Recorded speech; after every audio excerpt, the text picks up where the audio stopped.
Let's turn our attention to the Gophers as they come in on Friday night. I talked to you guys about this before the game. All the numbers, this is not a very good team. This is not a normal Minnesota team. No, I mean, you've seen at the line how much it's changed since it came out on Sunday. Yeah. From 4-point favorites to now almost 9.5.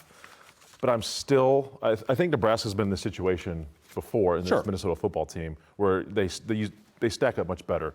But PJ Fleck and his staff do such a good job of orchestrating a game plan, muddying up, slowing down the game, doing some different things. And Nebraska just doesn't trust itself enough, makes some mistakes, and all of a sudden, time possession is overweighted to Minnesota, the turnovers, special teams.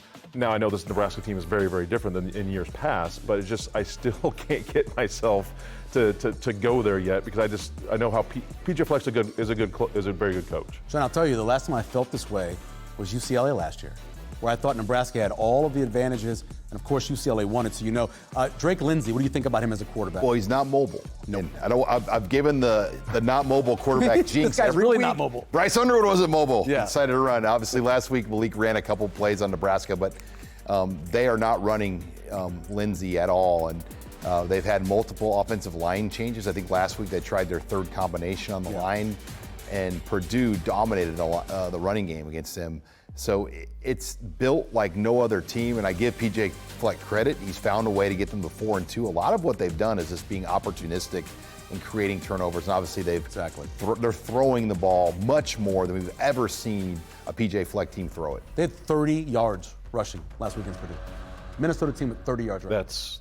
That's just not like a PJ Fleck team. Right. I mean, in years past, they've owned the time possession. I mean, there's a lot of times they'll snap that thing with 3-4 seconds on the clock and they're running it. I mean, they just know how to do that. They've had the dominant offensive lines. They've had the really, really good running backs in the past and the great tight ends and wide receivers.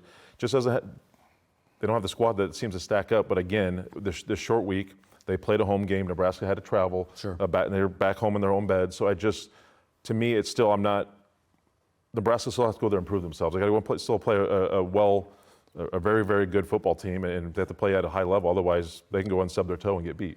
Let's take a look at the Big Ten standings. In the rankings, Ohio State still number 1. Indiana moves to number 3. Oregon is 8. USC 20. And of course, the Huskers come in at number 25.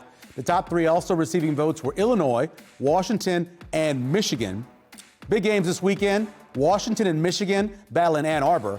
And here's one. Steve and I we have a bet on this one. 20th ranked USC heads to 13th ranked Notre Dame for a playoff eliminator game. And of course, as we discussed all night, Penn State parted ways with James Franklin.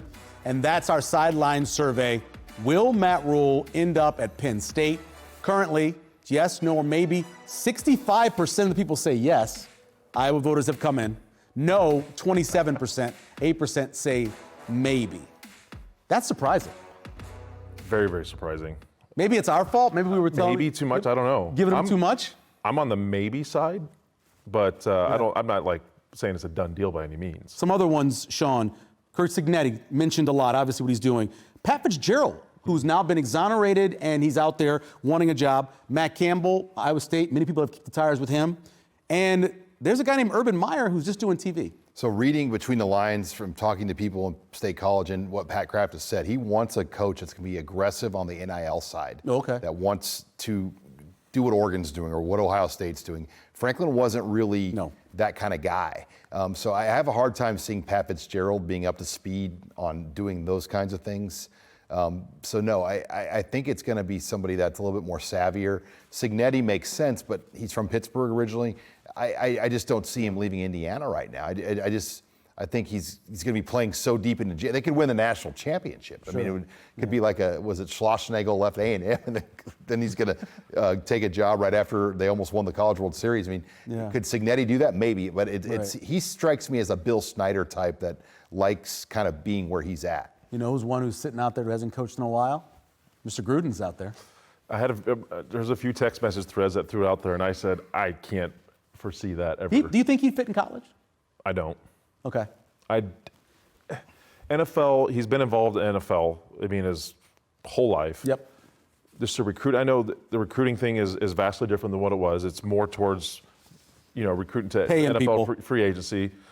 but the attention that you have to give the recruits and just that type of deal, I just don't think he fits that model. I think his knowledge of the game, his passion for the game, yes. I just don't think that fits what he's never done it. Yeah. I think to go take that job, you have to have some back record, some story to say, okay, yes, he's taken a program over like this before and done it. I just don't, there's not enough there.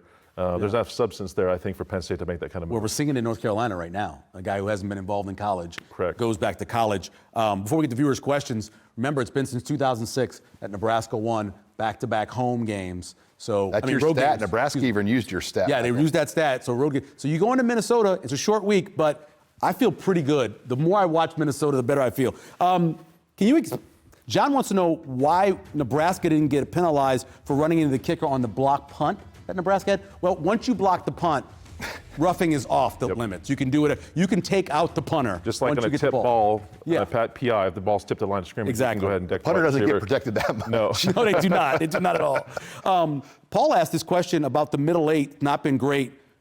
Nebraska hasn't been winning the coin toss. They've lost 6 in a row, correct? Yeah, they're 0 for 6 on the year in coin tosses, which I'm not going to Vegas with the captains because they're losing 50-50 6 times in a row. I mean, you should almost win some money on that right there. They picked tails this week. I do know that. And tails did fail for them. Yeah. And a lot of people complain, of course, about the mobility of Dylan Raiola, but we did see a lot more of it this week, didn't we? Yeah, we did. He did a better job of pressing the pocket and then kind of getting back out. I'd still like to see him climb the pocket and move there. Sometimes he has the tendency to kind of bail out and turn his back to the coverages, so you kind of can miss some guys. But yeah, we saw the play to Harburg, we saw the play to Lindemeyer, Yeah. both plays to Lindemeyer. He can do it. I'd like to see him climb and then go so he can keep his eyes downfield, but that's not necessarily the case when you have so much pressure potentially coming up the middle. But he has ability to do it. He just doesn't always do it, right? Wes asked a question on Facebook. Down the road, okay? So if Rule was to leave, how attractive is the Nebraska job on a scale of 1 to 10? Well, I mean, it's 8 or a 9 in my opinion, just because of the facilities, the commitment. Yeah. And if he were to leave, whatever NIL like flaws that they're battling as far as getting that money to get to $30-40 million that Rule kind of threw out this week, Yeah. I would think that they would try to address those or figure out ways to do what they have to do. But I could tell you there would be interest from guys. I mean, a Matt Campbell, a Lance Leipold, I think a Jeff Brom, maybe a Zach Taylor. I mean, there's a lot of names that make sense that you can just come up right now to sitting here that I think they would have a great chance at, because the job is in a great position as far as where they're at with everything around it. And Zach Taylor's a great name because the way the Bengals are playing, what's happening to them, having to bring in Flacco to quarterback, he's probably done there in Cincinnati. As much as I love Zach, but I think he probably is. Yeah, the writing's kind of on the wall there it's just any head coach is going to struggle when you're starting quarterback. Of course. The whole franchise by this point keeps getting banged up. Caller says, why do some players have a C embroidered on their shoulders and others don't? What does the C mean? Captain. They are captains. That is correct. Big shout out to Turner Corcoran, blocking downfield. He came in a tough situation and walked right in and played well. Yeah, and I wonder now, Michael, what they'll do this week if he gets to start with the way he finished, and where's Pritchett at with his foot injury. But give Turner credit, a 6-year senior that has battled multiple injuries. And before the injury, I believe it was a hip or growing injury that he suffered back in 2021. He was bound to be a star. Yeah. I mean, you go back to his career start against Rutgers, his first career start, when he took over for Brendan Hymas, you're like, this guy's going to be really good. And he has always battled something, and I'm happy to see Turner getting an opportunity like he did on Saturday. I know this is not a question about Latif, but I did watch Minnesota give a bunch of running yards to quarterback. Maybe Harburg gets a chance? Yeah, we saw. They hit Sullivan. Harburg tried to do something in the red zone. Oh, yeah. I love it. I love the instance because, again, I've said it on here. Again, you're 11-11 football. That just forces the defense to play that much cleaner, that much tighter in the run game.